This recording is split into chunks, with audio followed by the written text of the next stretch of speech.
Hi, good morning, everyone. Thank you, Ms. Praveena, for this opportunity to talk in School Reformer, and I'm really excited about uh, talk the talk today, learning beyond walls, importance of experiential travel learning programs, and I'm so excited on what we do as an experiential learning company and how we try to transform the lives of students and encourage the experiential learning opportunities with the schools. So let me take you to my session. So before that, I'll just quickly give an introduction.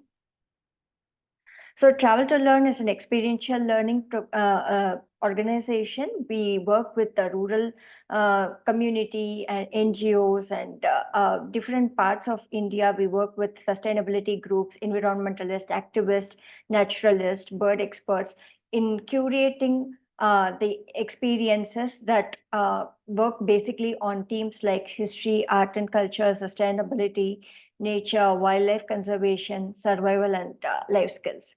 So we basically work based on the UN sustainability goals in promoting sustainable and responsible tourism and work towards taking the youth to the path of Earth citizenship. And in doing so, we will also try to empower the local community, give the opportunity to the local workforce as much as possible, and do a minimalistic approach, right? Accommodating in homestay accommodations, employing the local vendors and local people. So thereby creating a very strong local ecosystem. So our footprints are there in southern parts of India, and we do programs in other parts of India as well. So we take a pledge in doing a responsible tourism and carbon neutral travel. So that way, for every single student who travels with us, we offset the carbon emission by planting trees. So we are proud that we have planted 300 trees so far, and these trees are going to emit 150 tons of they are going to absorb 150 tons of carbon in their lifetime. So we are a recognized startup by Startup India, and we've also been featured in Nat Geo. So this is a quick introduction on us. Let me move to our topic of discussion: why experiential learning. So before I start, if I'm going too fast or if there is any questions, I'm happy to answer that at the end of the session. But if I'm going too fast, please let me know. I can pause and slow it down a bit. So coming to why experiential learning, let me start with this very interesting quote from Benjamin Franklin. Tell me, I tell me I forget. Teach me I may remember, but involve me I learn. So of course, the classroom learning, the traditional classroom learning is always a foundation for any kids to get into the world, to get the awareness of the entire things happening around the world, be it any subject. Classroom learning will be the foundation of any student for that matter. But what is important is there are some things which the student is unable to relate only with the classroom learning. So the student requires other tools and other programs that will help them complement their classroom learning along with their real life learning. So the practical learning part is not fulfilled unless they actually travel to a place and experience the place or the interact with people and do things hands-on on their own. So that's why this word involvement plays a very crucial role in the student development, how they are able to relate their textbook along with the real-time situation. So what is environmental concern? Unless they actually see the environment in the real time, they're not able to understand what is impacting the environment and what can be done to protect it.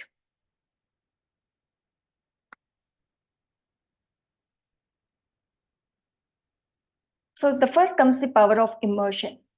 So immersion in different environments actually fosters their understanding and appreciation for diverse culture, languages, and perspective. In our day-to-day routine, we don't have the time for immersion. So the classroom is scheduled and it is having a fixed schedule and fixed time, and the availability of them to explore different things, the time availability for them is very limited. And the time availability for the teachers to go beyond their textbooks and beyond their curriculum is also difficult. So these excursions or experiential tours will provide those maybe 3 or 5 days of learning experience that gives them the power of immersion. They are able to interact with the diverse cultures, diverse language people, able to interact, see various languages, various perspectives of different people. So in this, I have given some pictures where you are able to see that the kids are able to connect to the nature in different ways. So, for example, what is Shola forest? If in a typical classroom session, when you make the student talk about, or you show the Shola forest in a PPT, PowerPoint presentation or something, they may not be able to connect as well when you actually take them physically to a Shola forest and understand its importance. So there are various, in these pictures, you can see at various points, the kids are able to connect with the nature, connect with the biodiversity, have fun with nature, and be themselves. They're able to explore the muddy puddles, so they go beyond their classroom to connect with nature, which they don't get the opportunity when they are just inside the classroom. Then the second importance of experiential travel learning is it enhances academic learning. So it definitely cannot replace academic learning, but academic learning and experiential learning can go hand in hand. The reason is it is able to complement what they are learning in the textbook, and practically how they can apply. Practically, they can visualize things when they come to the real world, when they get the opportunity to travel and experience it firsthand. So, and it also fosters the environmental awareness. It promotes the sustainable practices. Experiential learning does not give the same comfort as what you get it at home. And or we don't promote staying them in a 5-star hotel or a 3-star or even a 4-star hotel for that matter.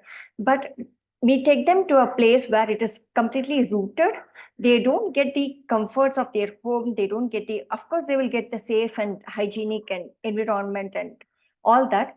But it will be more of an eco-friendly environment where the partners are working on a sustainable practices. So that way they are able to practically see what are sustainable practices and go out of their comfort zone to embrace sustainability.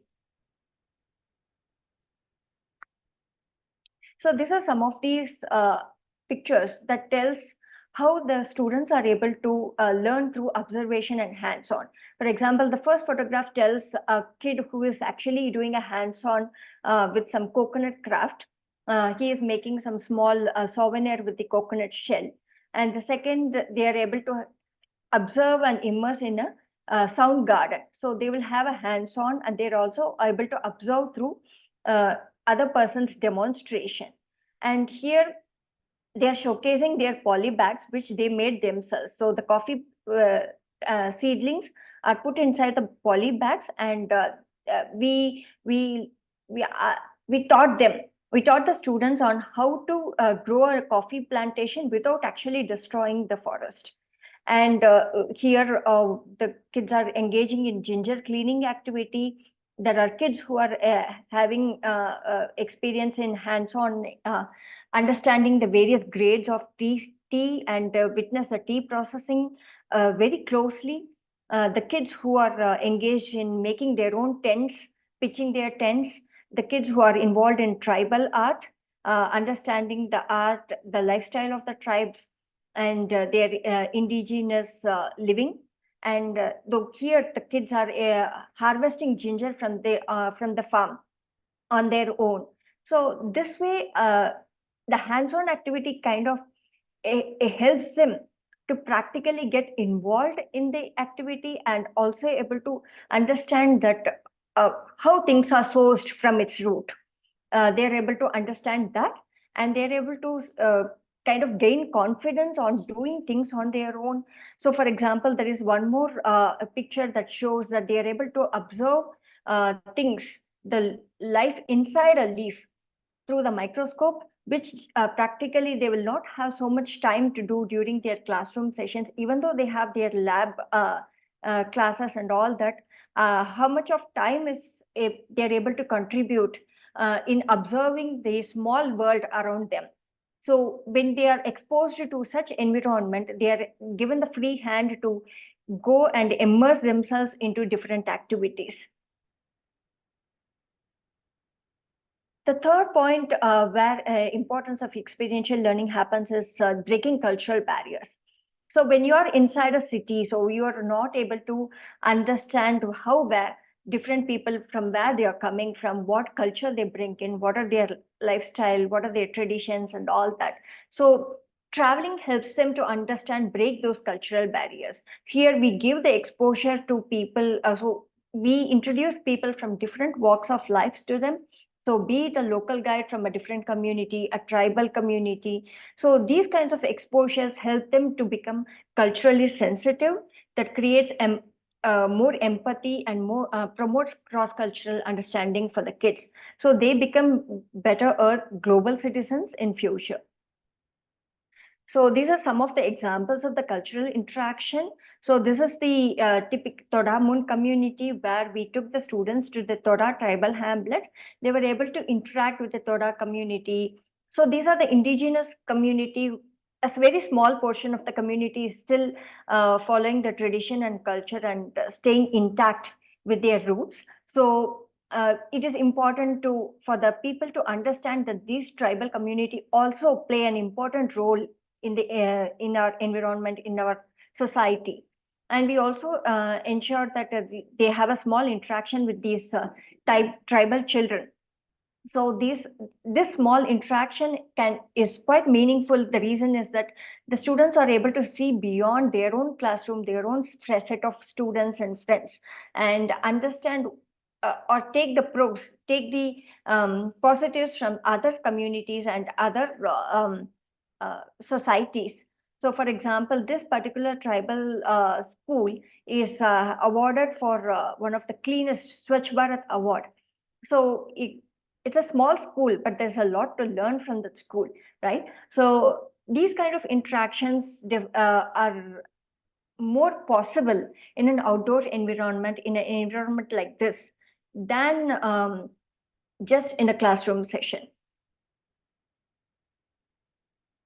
And promoting global citizenship and social responsibility. So students are encouraged to interact with the local community, support small businesses. Through experiential travel, we are able to create more employment and also able to contribute to these social development projects. So it also gives an understanding of responsible tourism, ethical tourism, and ethical tourism practices. So a lot of meaningful interactions happens with the various people who has different expertise in their this one. For example, the first photo where the students are interacting with a scientist who is running this eco conservation project. Here my guide who is talking about the local indigenous tribal, and he is also talking about his own experiences in exploring the rock cave paintings. So Mr. Saravanan, who is an Orwellian, and he has built the 100-acre forest from the barren land, from the scratch, over a period of 30 years. So different people come with different experiences. So when you are in just a school environment, it has a lot of limitations that comes with the experience of the teachers. Experience of the teachers also grows when the teachers also come along with the students for such programs. Their knowledge widens with the exposure to such meaningful exchanges. So it also improves teamwork and collaboration. So students are able to communicate effectively. They learn to communicate, they learn to resolve conflicts, they work towards a common goal.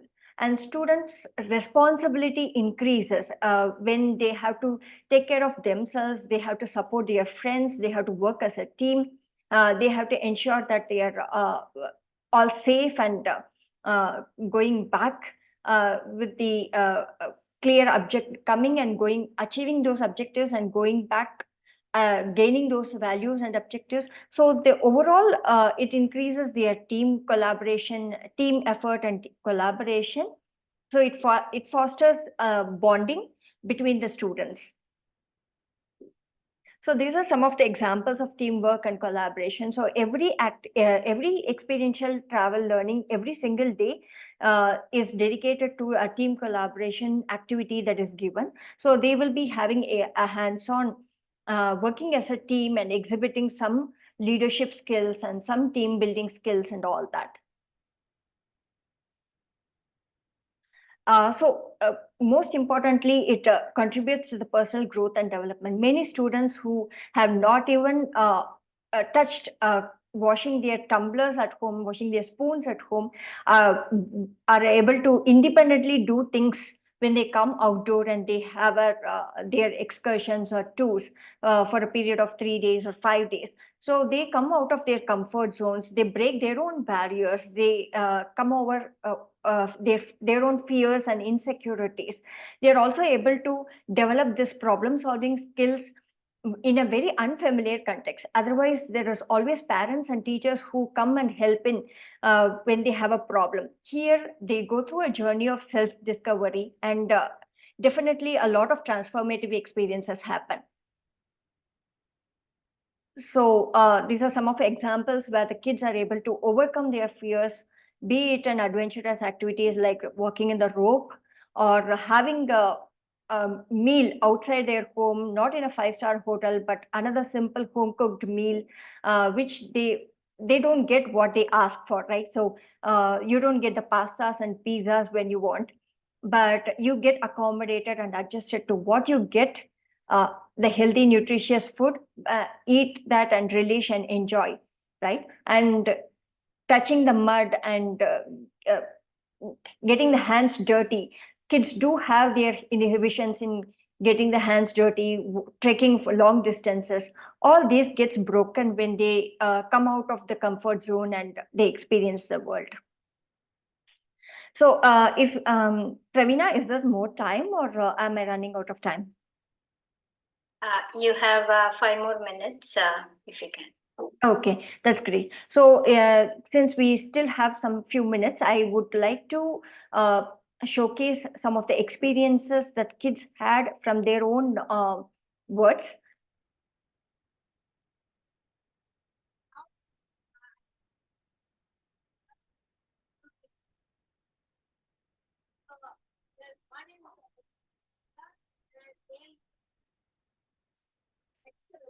Okay. Yeah.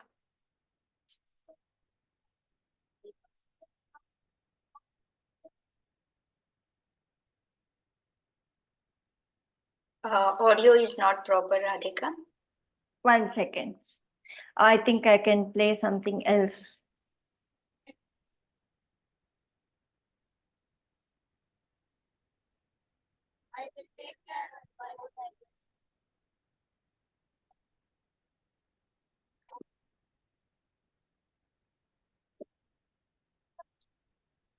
Audio is lagging here also. Pardon? Audio is lagging here also. Okay, so you are not able to hear the audio? Yes, please. Okay. So I guess the audio is not playing. So what I wanted to convey through this video is that kids are able to have some self-realization on various aspects in terms of their own personal growth, how they have overcome the challenges, in terms of visualizing certain natural calamities. For example, this particular video where they are standing in a landslide area in Kurg. So they are able to practically see how the landslide has impacted this ecosystem, and they are on their own came up with this pledge idea to kind of change their lifestyle in a smaller way so that they can together create a bigger impact.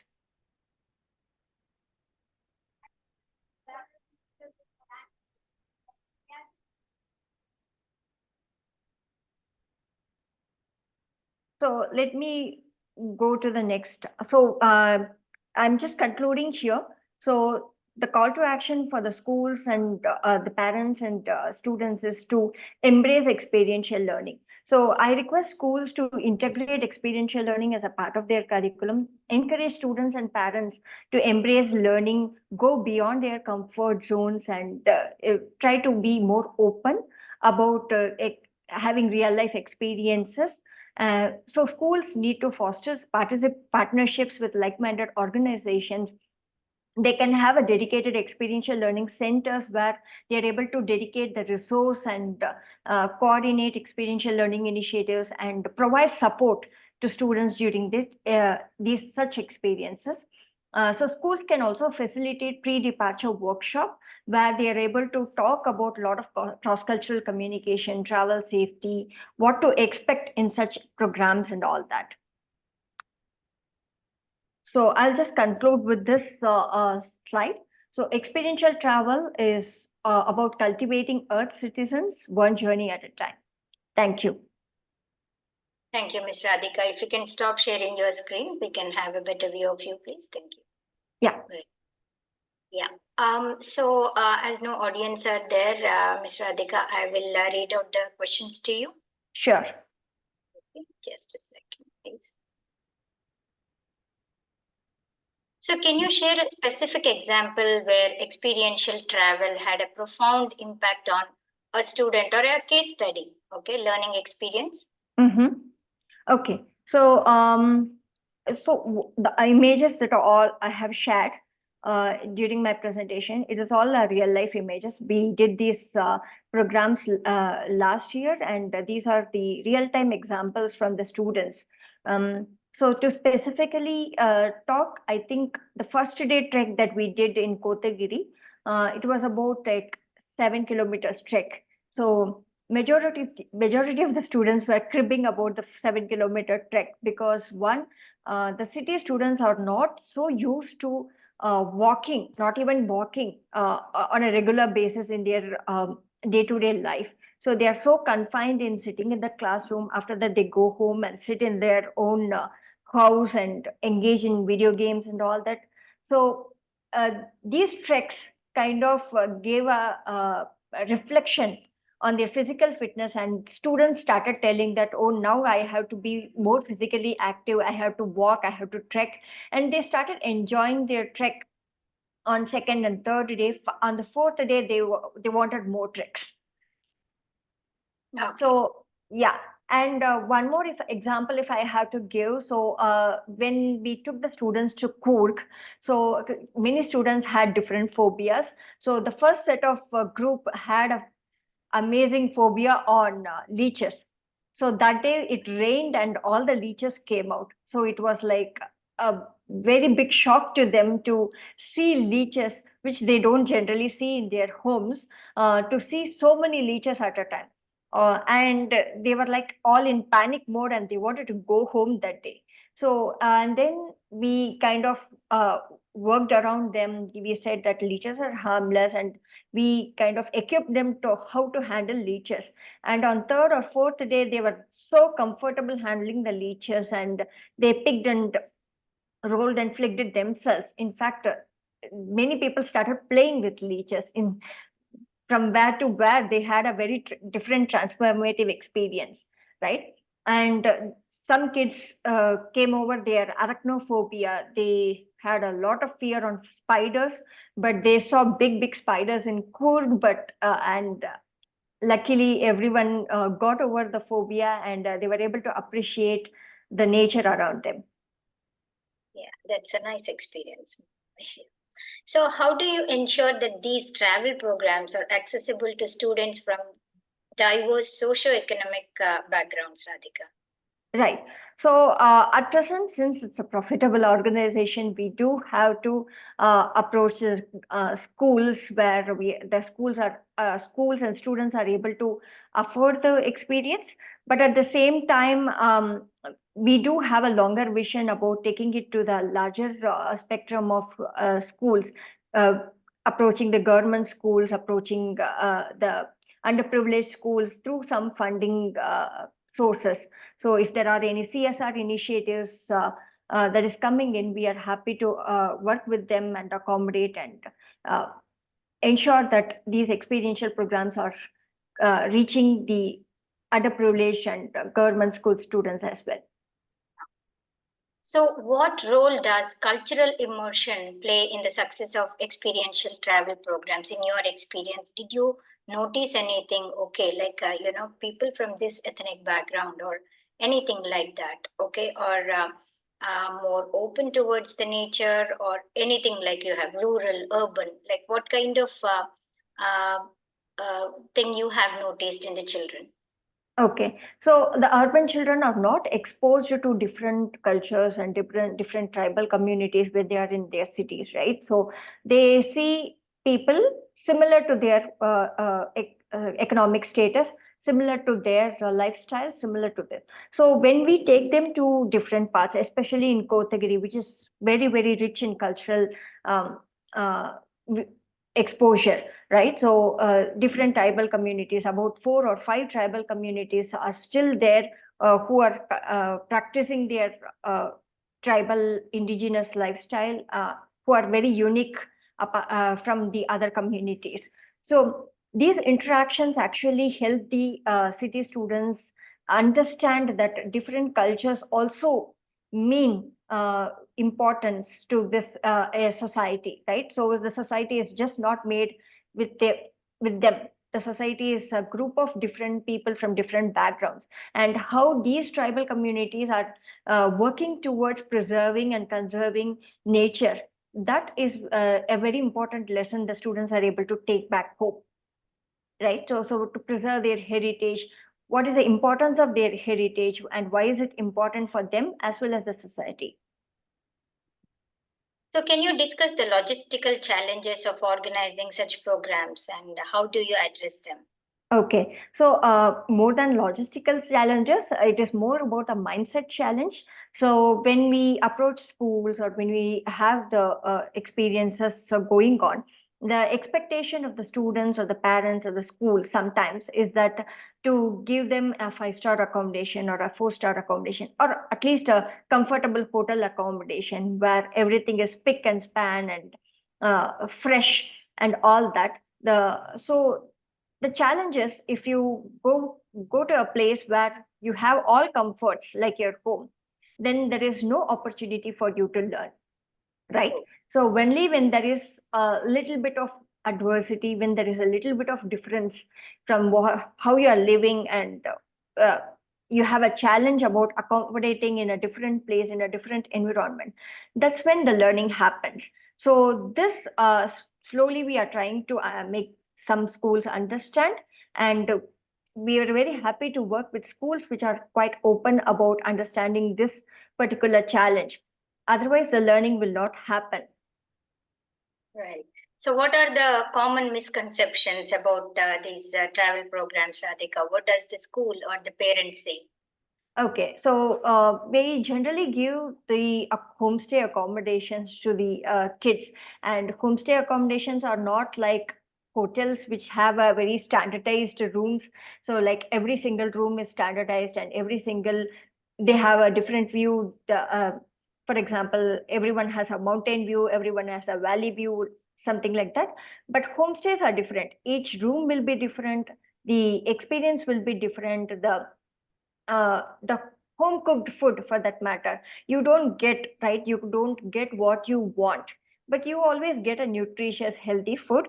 You have to accommodate, be a little more flexible about accepting what you get, and be thankful, having the gratitude for every single meal that you get. So because students also get to see how much hard it is to get the food, because they majority of the times we work with, we take them to a farm based stay where they are able to understand how the food is grown, how the food is processed, how much effort it is taken. So once they see and they visualize, their challenges kind of comes down. But at the same time, when you have to initially convince them for such experiences, they always have the expectation that the food should be very similar to what they eat or what they order from Swiggy and Zomato, right? So, Radhika, this is the technology era, right? Like Mm. right from the children, toddlers, everyone. Like, so, what is the role of technology in enhancing experiential travel programs, or does it have any role, or it doesn't have any role in these programs? Okay, of course, I use technology to communicate to my teachers, to pitch my programs, and we use a lot of computer for communicating and all that.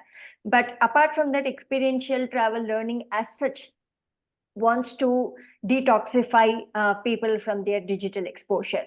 So when we go out to a remote place, that's when we find them more engaged and more involved.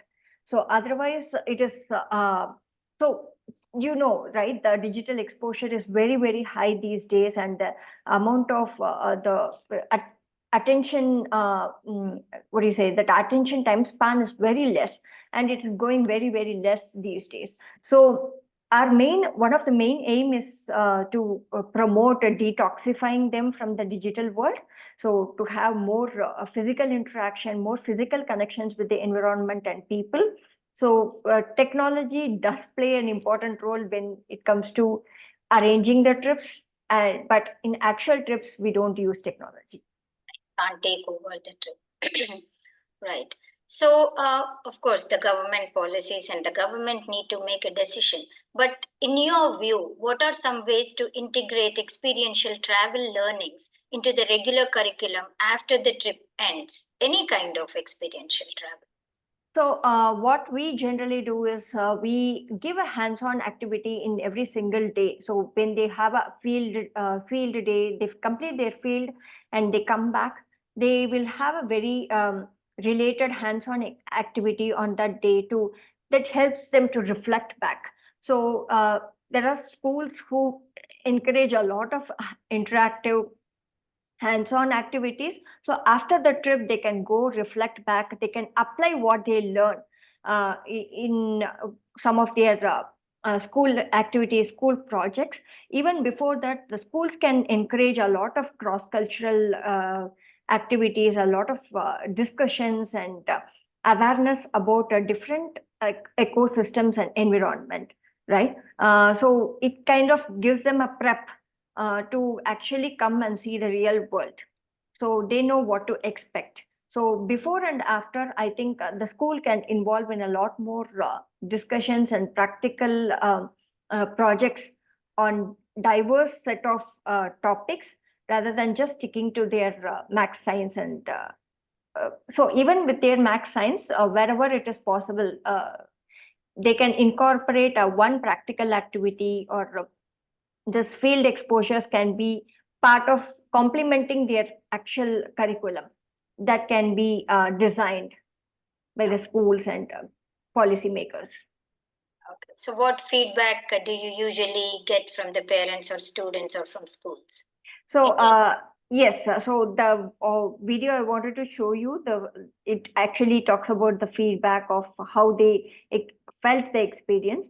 But in general, so when I say that the schools are quite happy with the way we took the experience. One, we are able to ensure the safety, and we are able to adhere to our safety, hygiene, and all those policies.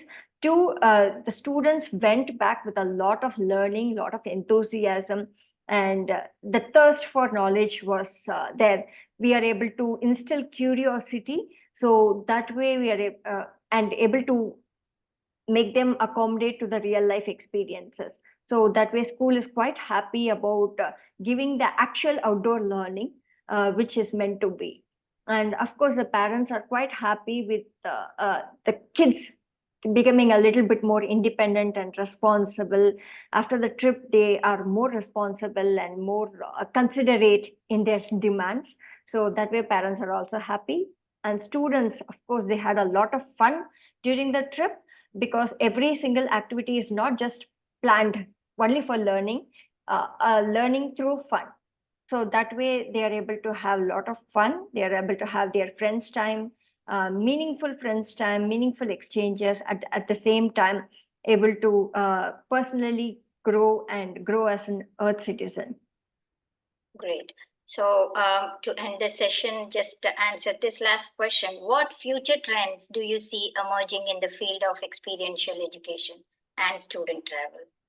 Yeah, so more and more schools are now pivoting into experiential learning. Earlier, when I do a little bit of a research on different schools, experiential learning is not seen in many school websites, right? But these days, a lot of schools are understanding the need for experiential learning, I think, and experiential learning is going to become an inevitable part of our regular schooling. So at least I should say that at least 10 to 15 days in a year or 20 days in a year should be dedicated for experiential learning. Great.